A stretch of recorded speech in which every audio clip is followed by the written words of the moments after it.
The ruins of Eloria were as ancient as the myths themselves. Forgotten for centuries, the city stood as a monument to a civilization lost to time, its stone structures worn by the relentless passage of years. Only a handful of adventurers, explorers, and historians had ever dared to set foot within its crumbling walls, and fewer still had lived to tell the tales. I was not an adventurer, nor was I a historian. I was a man with a singular obsession, a fascination with forgotten things, with the past that had been buried beneath the sands of time. That obsession had led me to Eloria, to the heart of the ruined city, where I had found something that would change everything. At first, it had only been a whisper, a rumor, really, that the statues scattered throughout the city weren't merely art. They were something more. But those who spoke of it had been dismissed as madmen, their tales of magic and legend treated as fanciful dreams, nothing more than idle stories spun by those who had spent too many years alone in the wilderness. But I had come to believe it. I had come to believe that they were real, that somewhere in the heart of Eloria, there was something waiting to be awakened. I had spent weeks searching, sifting through the ruins, trying to piece together the fragmented history of a long-dead culture. It was on the last day of my journey, when I had almost given up hope, that I found her. I remember the way the light shifted as I made my way through the narrow passage, my lantern casting long shadows across the stone floor. The air was thick with dust, and the smell of ancient decay hung heavy in the air. But then, just as I was about to turn back, I saw it. There she stood, bathed in the soft glow of the lantern, her marble form striking in its beauty. A statue, yes, but unlike any other I had seen. Her face, though still frozen in time, held a sense of expression. Her eyes, though made of stone, seemed to see me. Her body was poised in a graceful stance, her hands outstretched as if reaching for something just beyond her grasp. The detail was exquisite. Every curve, every line, was perfect. And yet, there was something else. A sense of life, as though the statue had once been alive, and perhaps, could be again. I took a step closer, my breath catching in my chest as I studied her. I had never seen anything like it. The statue was flawless, except for one thing. Around her neck, just beneath the stone, there was a faint crack, as if the stone had once been broken and was mended with the gentlest of care. It was barely noticeable, but it was there. Something had happened to her, something that had sealed her in this stone form, and I couldn't help but wonder what it had been. I didn't know what possessed me to speak. Perhaps it was the isolation of the ruins, the silence of 1,000 years pressing down on me, or the eerie connection I felt to her. But when I whispered her name, I hadn't expected anything to happen. At first, there was nothing. But then, as the words left my lips, I felt a tremor in the air. It was subtle, but unmistakable. A shiver ran down my spine, and I took a step back, unsure of what I had just triggered. The lantern flickered, casting wild shadows on the walls as I stood there, frozen in place. My heart thudded in my chest, the silence stretching into something that felt too thick, too heavy. And then, just as I was about to turn and leave, the stone began to crack. At first, it was small. A single fracture appeared in the surface of the marble, like a spider's web spreading across her chest. I watched in awe as the crack grew, each shard breaking apart to reveal the warmth beneath. The stone shifted and groaned, the ancient magic that had held her in place for 1,000 years beginning to unravel. I should have run. I should have turned and fled from whatever was happening. But I didn't. I couldn't. Her eyes fluttered, the once stone lids shifting slightly, revealing eyes that were no longer stone but the soft, vibrant hues of life. And then, for the first time in over 1,000 years, the lips of the statue moved. Who? Her voice was soft, almost a whisper, but it was real. It was alive. Who has awakened me? I took a step forward, my breath caught in my throat. My heart pounded, my mind racing with 1,000 questions. This wasn't supposed to happen. statues didn't come to life. Magic like this didn't exist. And yet, here she was, alive, or at least waking. I did, I stammered, my voice unsteady. I called your name. I didn't expect this. Her eyes slowly focused on me, and for the first time in 1,000 years, she looked at me, not with the vacant stare of a statue, but with something far more human. A flicker of recognition, a flicker of confusion. Why? She asked, her voice hoarse from disuse. Why did you free me? I didn't know how to answer. How could I? This was beyond anything I had ever imagined, beyond anything I had ever been prepared for. A statue, a princess from a forgotten age, trapped in stone for 1,000 years, and now she was awake, and I was the one who had set her free. I don't know, I said, my voice hoarse. I didn't mean to. I was searching, and I found you. She tilted her head, studying me in a way that made me feel as though she was reading something deeper than my surface. Found me, she repeated. You've awakened something within me. A memory long buried. A sudden chill ran through the air, and I realized that this was not just a woman, a princess, who had been trapped in stone. This was something more, something ancient, something tied to magic and secrets I couldn't begin to understand. I have been asleep for too long, she murmured, the stone around her now fully cracked. 1,000 years in the darkness, waiting to be called. I took a step closer, my curiosity overwhelming my fear. What happened to you? Why were you turned to stone? The princess blinked, as if the question had shaken something deep within her. It is a curse, she said slowly, her voice tinged with sorrow. A curse laid upon me by those who feared my power. I was a statue, a prisoner of their will, until someone called me forth. And now. Her voice trailed off, and I felt a pang of empathy for her, for the woman who had been trapped in an endless slumber while the world passed her by. Now, you're free, I said, though it felt like a hollow statement, given the weight of everything that had just occurred. Yes, she said, her eyes meeting mine, full of something unspoken. But I do not know what comes next. Neither of us spoke for a long while, the weight of the moment hanging heavily in the air. The echoes of her 1,000-year-long imprisonment reverberated in the silence. And then, in a soft, almost hesitant voice, she spoke again, her words just above a whisper. What is the world like now, after all this time? What have I missed? Her question hung in the air like a delicate thread, weaving through the thick silence of the ancient ruins. What is the world like now? The words felt heavy, as if they carried the weight of 1,000 years of lost time. I found myself staring at her, unsure of how to answer. The princess, Naira, had once been a powerful figure, a force that could command entire kingdoms. Yet now, standing before me, she seemed fragile, uncertain, as if she were still adjusting to the concept of freedom. Her once imposing form was no longer a statue, but a living, breathing woman who had been stripped of everything she had known. She was lost, adrift in a world that had long since passed her by. I took a step closer, my mind racing with the complexity of the situation. She was free, but she wasn't truly free, was she? She had no identity, no place in the world anymore. The people she had once ruled over were gone, their kingdoms lost to the tides of time. The world had changed, and in many ways, she was the last living remnant of a forgotten age. The world, I started, my voice hesitant as I struggled to find the right words. It's different. The kingdoms you knew, they're gone. The people who worshipped you, who followed your rule, they've all passed. The lands are divided now, fractured by wars, new alliances, new rulers. Her eyes darkened as she absorbed my words. And what of my people? The Varyan people? The ones who shared my blood? I hesitated. The Varyan.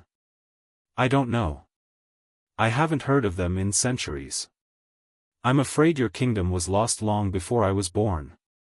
Naira closed her eyes, her shoulders slumping slightly as though the loss of her kingdom weighed heavily on her. Lost, she repeated the word softly, as if tasting it for the first time. And the magic? The magic that once thrived under my rule, the magic that flowed through me? The magic is still here, I said quietly, moving toward her. But it's different now. Fewer people remember how to use it. It's become something of a myth, a forgotten art, like the world that once knew it. A flicker of something, anger, frustration, or perhaps sorrow, flashed across her face. A myth, she whispered bitterly. So, my reign is nothing but a story now. A legend. I watched her, unsure of how to comfort her. How do you console someone who has lost everything, whose very existence has been erased by time? The answers didn't come easily. You're not just a legend, Naira, I said softly. You're real. You've come back, and that means there's more to your story. You still have a place in this world. She turned her gaze to me, her eyes filled with both sorrow and disbelief. I don't know if I even remember how to live in this new world. What place can I have now? I couldn't help but feel the depth of her loneliness. To awaken after 1,000 years, to find everything she had ever known gone, how could anyone possibly begin to rebuild? There's always a place for someone like you, I said. A place to start over, to find meaning again. You've lived through an age that no one remembers. Maybe it's time to make a new beginning. For a moment, she said nothing. She simply stared at me, her expression unreadable. The silence between us stretched, heavy and thick, until she finally spoke, her voice barely above a whisper. I don't know if I can start over, she admitted, her tone filled with vulnerability. I don't know if I even know how. I stepped closer, my voice calm but firm. You're not alone. We can figure it out together. I've only known this world for a fraction of the time you've been asleep, but I'm not going anywhere. Naira looked at me, her eyes searching mine, as though she was weighing my words, trying to gauge my sincerity. I didn't flinch under her gaze. I knew there was no way I could truly understand what she had been through, but I wasn't going to abandon her now. You'll find your place, I continued, more certain now. I believe that. It might take time. It might be hard. But you'll find it. She looked away, her gaze drifting to the broken city around us, her expression distant. I want to believe you, she said, almost to herself. But what if I can't? What if I'm too far gone? What if there's nothing left for me in this world? Then we'll make something new, I said, the words spilling out before I could stop them. We can't undo the past, Naira. But we can make a future. Together. She turned back to me, her face softening just a little. Together? I nodded. Yes. Together. She didn't say anything else. Instead, she stepped away from me, walking to the shattered remnants of a nearby pillar. Her fingers brushed lightly against the stone, and for a moment, she seemed lost in thought, her mind far away. I watched her, wondering what memories were stirring within her. What was she thinking? What was she feeling? You said there were no more kingdoms, Naira said after a long silence, her voice steady now. But surely there must be something. Something in this new world that could use the power of the Varyan, the magic that ran through me. Her words sent a shock of realization through me. Was she really considering? You want to rebuild? I asked cautiously, not entirely sure if I was hearing her correctly. Naira turned to face me, her expression hardening. I didn't survive 1,000 years of stone just to fade into nothingness. I may not remember everything, but I remember the power I held. The power of the Varyan. And if I have it still, I will not let it be forgotten. I felt a chill run down my spine. There was fire in her now, a spark that hadn't been there before. The weight of her words settled over me, this wasn't just about survival anymore. This was about reclaiming something that had been lost. Her gaze intensified. I will not be a relic of the past. I will make my mark on this world. And if I have to tear this new world apart to do it, I will. I could feel the intensity of her resolve. But I also knew that her path wouldn't be an easy one. Rebuilding an empire, reclaiming magic, wasn't just about power.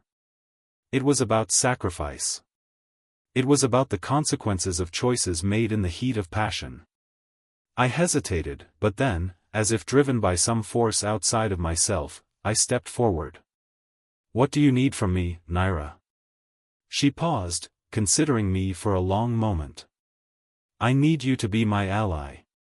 To help me find what's left of my people. To help me rebuild. And in that moment, I realized that there was no turning back. Whatever came next, it would be with her. We would face this world together. The days after Naira's decision to reclaim her legacy were filled with an unsettling calm. Her presence in the ruins of Eloria had begun to take on a new dimension. Once, she had been a prisoner, frozen in stone, a relic of a forgotten era. Now, with her words echoing in my mind, she was something more. She was determined, resolute, and increasingly dangerous. A woman who had awakened from a 1,000-year slumber, intent on rebuilding her kingdom, her power, and her identity. I had watched her struggle with the idea of freedom, and now, I could see the fire in her eyes, an unmistakable hunger for control, for reclaiming the past, for making the world remember her. It was no longer just about survival. It was about power, and the desire to reshape the world around her. As for me, I had no illusions.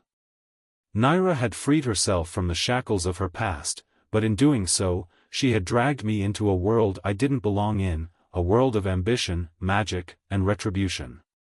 I had been a smuggler, nothing more. A man who made deals in the shadows.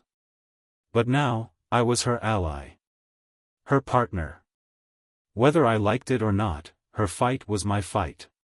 You're quiet today, Naira said, interrupting my thoughts as she approached me in the old, overgrown courtyard of Eloria's ruins. The marble floors were cracked, the once vibrant statues shattered, but the air was still thick with an energy I couldn't explain. The power that had once filled this place was dormant, but it lingered, like a whisper of something forgotten. I'm just thinking, I replied, keeping my eyes on the horizon.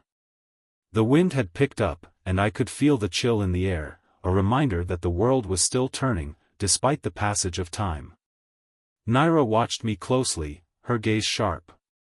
About what? About everything, I said quietly.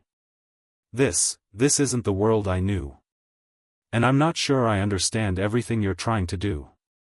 She tilted her head slightly, considering my words. You don't need to understand everything, Axel. You just need to help me take what's mine. There was a force in her words that struck me deep. It wasn't a request. It was a command, one that came from a place far deeper than anything I had expected. Naira was no longer the uncertain princess who had been confused by her freedom. She was becoming something else, someone who understood her power, and the potential to reshape everything around her. And what is it you think is yours? I asked, my voice cautious, but curious. My magic. My legacy. The people who followed me once, she said, her voice unwavering. There are pieces of my kingdom scattered across the world. Fragments of the Varyan that still remain. They might not remember me, but they still carry my blood. And I intend to find them. I turned to face her, the weight of her words settling on me. The Varyan people? You think they're still out there? Naira's eyes darkened, a flicker of something ancient and powerful shining through. I know they are. I can feel them. My magic still exists, buried in the blood of those who once followed me. And I will find them. I will bring them together again. I couldn't help but feel the intensity of her words, the weight of her conviction. But something in me, something that had always kept me grounded, warned me to be cautious. Magic like hers, magic that had been locked away for 1,000 years, was dangerous. It was unpredictable. What if they don't want to follow you anymore? I asked, though I wasn't sure I was ready for her answer. Naira's gaze softened for a moment, a flicker of something almost human passing through her. But then she straightened, her posture becoming regal again. I won't give them a choice, she said simply. I will make them remember who they are. Who I am. I hesitated, unsure of how to respond. And what do you want from me in all of this? You said you needed an ally, but what exactly do you need me to do? Her eyes locked with mine, a spark of something fierce lighting within them. You'll help me find the remnants of the Varyan. You'll help me uncover what's left of my people. And if necessary, you'll protect me from those who would try to stop me. I felt a shiver run down my spine. It wasn't the first time she had said something that felt both like a command and a warning. Naira wasn't asking for help. She was telling me what my role would be. And somewhere deep down, I knew there would be no turning back from this. And what if I don't want to protect you? I asked, the words slipping out before I could stop them. She stepped closer, her expression hardening. Then you'll regret it, Axel. You've already awakened me. You've already made your choice. There's no going back. I swallowed hard. She was right. There was no going back. Once I had whispered her name, once I had set her free, everything had changed. My life, the world around me, it was all spiraling into something I couldn't control. I couldn't say anything else. There was nothing more to be said. I had committed myself to this, for better or worse. Whatever happened next, it would be because of the choices I had made. I'll help you, I said, the words heavy on my tongue. But I need to know what we're up against. Who's going to stand in our way? Naira's eyes flashed with something dark. There are others who will want to stop me, she said, her voice low and dangerous. They will fear what I can do. And there are those who would see me destroyed before I can reclaim my power. I frowned. Who? The magicians, the sorcerers who have risen in my absence. The kingdoms that thrive on the power of the magic I once held, Naira said, her tone hardening. They will come for me, Axel. And I won't let them take what is rightfully mine. A part of me wanted to back away, to tell her that I wasn't ready to face those kinds of enemies. But another part of me, the part that had been trapped in the shadows for far too long, felt a strange excitement stir within me. This wasn't just about survival anymore. This was about something bigger, something that had the potential to change everything. And what happens when they come for us? I asked, my voice low. Naira smiled then, a dangerous glint in her eyes. Then we'll fight. And just like that, I realized that we weren't just running from the past anymore. We were diving headfirst into the future, into a world that was about to be reshaped by the power of the Varyan, by the magic that had once ruled over entire kingdoms. As we prepared to leave the ruins of Eloria behind, I knew one thing for certain, the world would never be the same again. The journey from the ruins of Eloria to the distant lands where Naira believed the remnants of her kingdom lay was far from easy. The world had changed since her time, new empires had risen, others had fallen, and the ancient magic she once commanded had faded into legend. But Naira's determination was as strong as ever, and she moved through the world with the quiet grace of someone who had once been a ruler, even if that power had been buried for centuries. I, on the other hand, was still struggling to find my place in all of this. I was a smuggler, a man who had made his living in the shadows, moving between worlds and keeping my hands clean of the politics and power struggles that defined the lives of others. But now, I was part of something far larger than I could have ever imagined.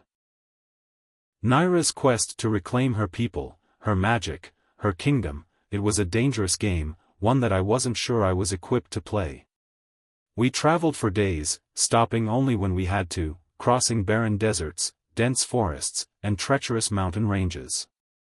Naira kept to herself for the most part, her mind clearly occupied with the task ahead. She was no longer the unsure woman who had emerged from stone. She was the princess, the ruler reborn, and she had an aura of command that I couldn't deny. People we encountered along the way would bow their heads in respect, or avoid her gaze altogether, as if they sensed the power that still lingered beneath her skin. I, however, remained in the shadows, keeping my distance. I wasn't here to lead. I wasn't here to take charge. My role was simple, to help her find the Varyan remnants, and protect her when the inevitable conflict arose. But even that simple role felt more complicated with each passing day. One evening, as we sat by a campfire beneath a blanket of stars, I couldn't shake the feeling that something was off. Naira had grown distant again, her gaze fixed on the flames, as though lost in thought. There was a weight to her silence, something that felt like she was carrying a burden far heavier than anything she had shared with me. "You've been quiet," I said, trying to break the silence. My voice felt clumsy in the stillness of the night. Naira didn't look up at me right away, but after a long moment, she spoke, her voice soft but steady. "I've been thinking." "About what?" I asked, though I had a sinking feeling I knew where this was going. "About what's ahead. About the people I'll have to face. About the choices I'll have to make." I couldn't help but frown. There it was again, her unease, her fear of what was to come.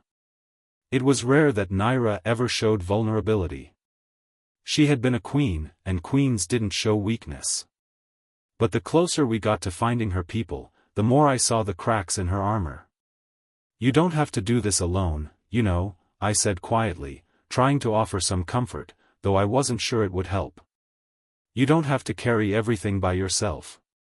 She looked up at me then, her gaze hard and unreadable. "I've been alone for 1,000 years, Axel. I've had no choice but to carry it." I opened my mouth to respond, but the words caught in my throat. What could I say to that? She had been trapped in stone for so long, bound by a curse she hadn't chosen. She had no idea what it was like to be free, to have a choice. And now, she had to figure out how to navigate a world that had moved on without her. "And you think I don't understand that?" I said, my voice sharper than I intended. "I've spent my whole life moving between worlds, staying one step ahead of my past. I know what it's like to feel like you don't belong anywhere. But you can't do this by yourself, Naira. You don't have to." She was silent for a long moment, her eyes distant, her mind clearly somewhere far away. Finally, she spoke again, her voice softer now, almost vulnerable. "What if I fail, Axel? What if I can't rebuild what was lost? What if I can't bring my people together?" I felt a pang of sympathy for her. I had never been a ruler, never had to bear the weight of an entire kingdom on my shoulders.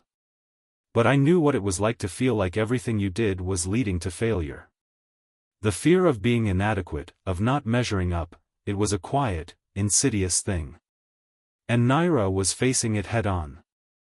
"You won't fail," I said firmly, the words leaving my mouth before I could second-guess them. "You don't have to be perfect. You just have to try. And I'll be with you every step of the way." Her gaze softened at my words, and for the first time in days, she smiled, genuinely, though it was a small smile. "Thank you, Axel," she said quietly. "I don't know what I would do without you." "You don't have to do anything without me," I replied, my voice steady. "You're not alone in this." And in that moment, something shifted between us. The tension, the uncertainty, seemed to dissipate, replaced by a shared understanding.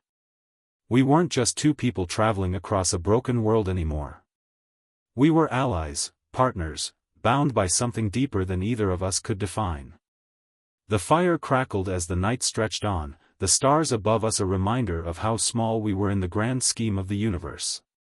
But for the first time, as I sat beside Naira, I didn't feel so insignificant. Whatever came next, whatever dangers awaited us, at least we would face them together. The road ahead would be treacherous. We would have enemies, both old and new, who would do everything in their power to stop Naira's rise.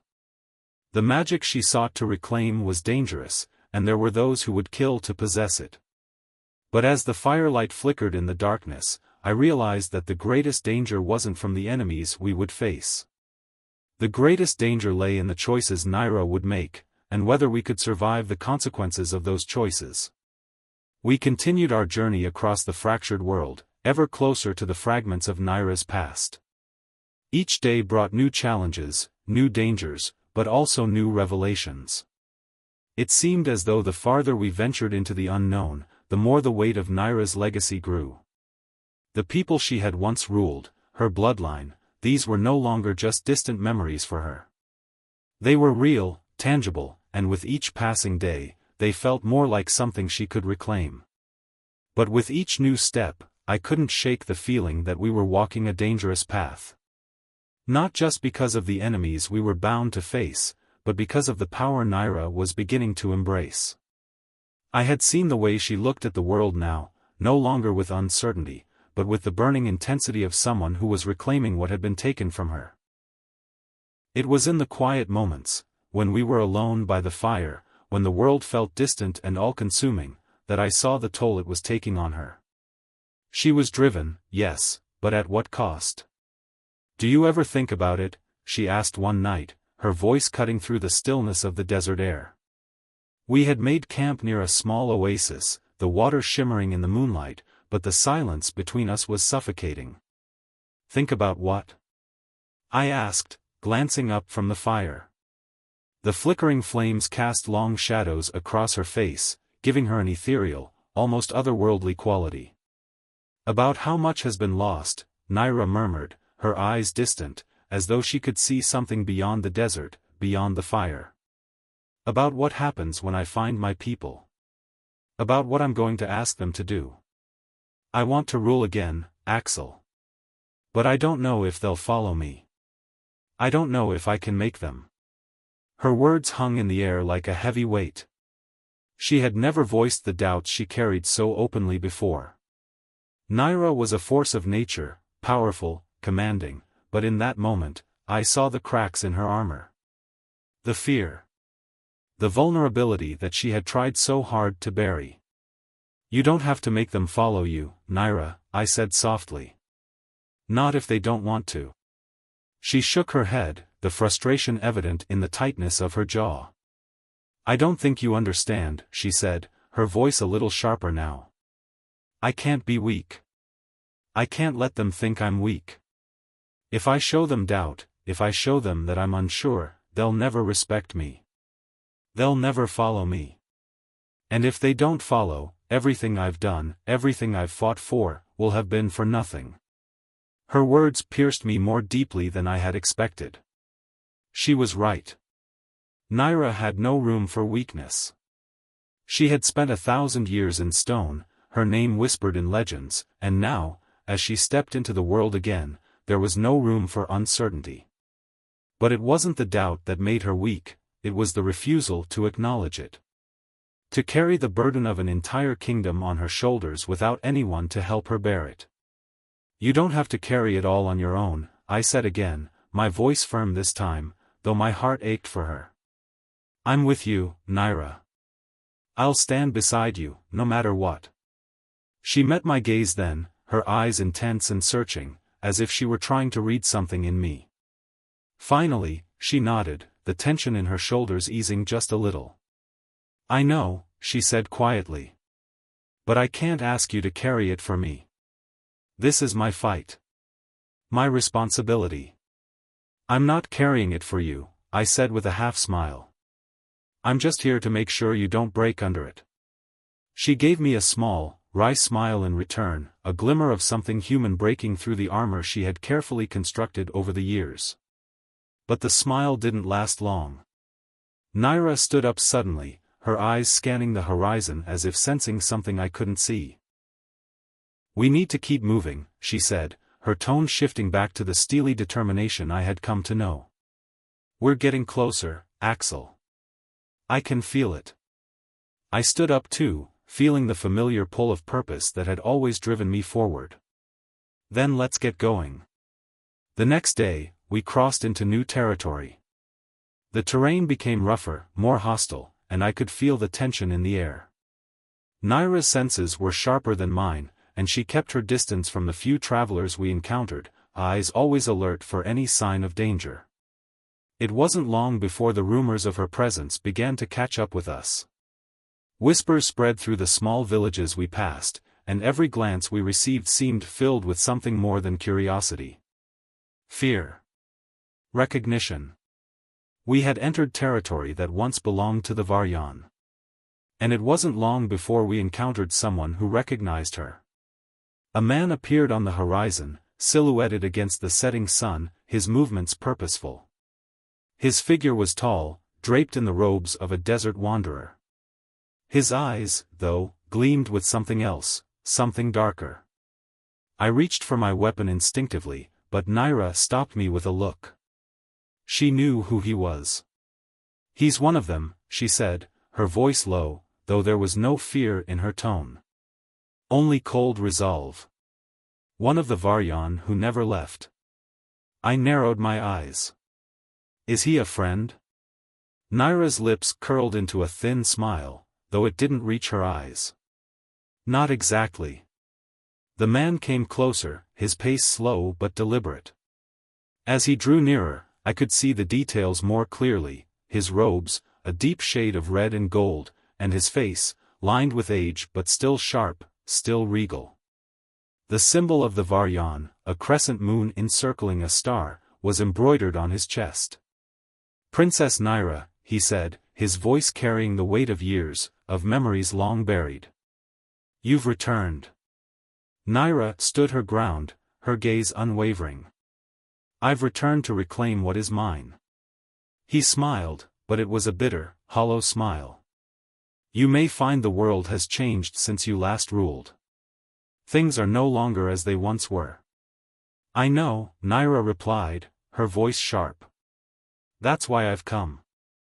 To remind them of who they used to be." The man's smile faltered, and his eyes flickered with something I couldn't quite place: fear, recognition, maybe even respect. But before he could speak, a sound interrupted us. A rustle in the bushes behind us. And then, in an instant, everything changed.